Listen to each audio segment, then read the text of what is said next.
According to the request, I was asked to speak about the program of iconography in the church, and also how icons are used in the Divine Liturgy. But I'll say a few things about the church before I get to that, so that you can understand.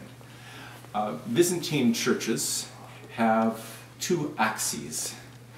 One that is from the west to the east on the horizontal. It also has another axis, which is in the center of both the nave, or the naos, and the bema, or sanctuary, which is the vertical axis. And of course the vertical axis is going in two directions, both up and down. We're never going to the west, we're always going to the east. And that says that we have an eschatological axis. Okay? Does that make sense to you? Yes. Because the Divine Liturgy is heaven on earth. Plain and simple.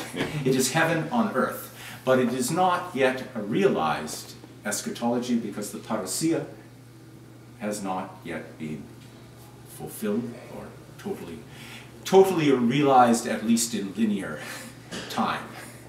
Of course, it's realized in eternity, but not in linear time. This building itself is stylized in a type of architecture or engineering known as boyko, which is found in certain areas of western Ukraine. Boyko buildings are usually logs, where this is heavy timber, so it's departed from that style in terms of the actual construction. Log buildings are about 65 feet long maximum. This building is 125 feet in length. We couldn't get log spans, so we had to go for this particular type of engineering. What you see here is Douglas fir. The outside of the building is western red cedar. So the Douglas fir, it's a very big tree. It grows almost to 300 feet in height. So it was quite suitable for this. Well, let us move into Narthex of the church. And there are certain rites that take place here. And you don't see any iconographic program here as yet, but I will tell you what at least we plan to do when we can afford it, because iconography is expensive, as you can imagine. To this side here is a baptismal font.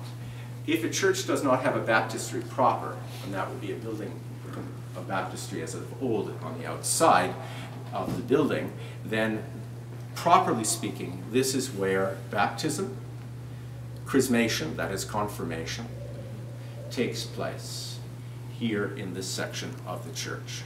And the only time that you face that axis towards the west is when you renounce Satan. That's the only time that that happens. Also in this section of the church, sometimes at Vespers on great feasts, there is a service known as Litia that's put into the end of it. Not quite to the end, but close to the end, about 3/4 of the way through. And if the weather permits, we go out into the courtyard. But otherwise, like a night like this, we wouldn't go out into the courtyard. We gather back here. And that part of the service has a penitential characteristic to it. Also saying something about this area of the church. This is really not the place for the baptized. Once you're baptized, you should come into the nave or the naos of the church.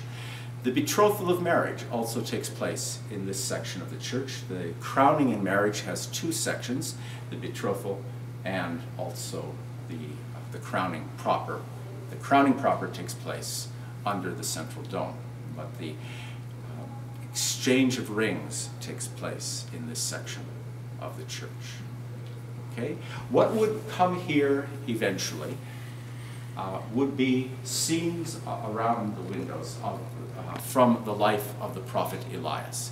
It's quite customary to do something like that with the patron of the church in regards to iconographic programming in this part of the church.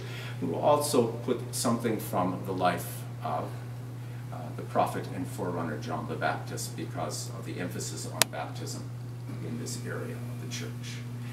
The lights are on right now. Normally the lights are not on in the church, but I turned them on so you can see because it's so dark in here. Please come forward.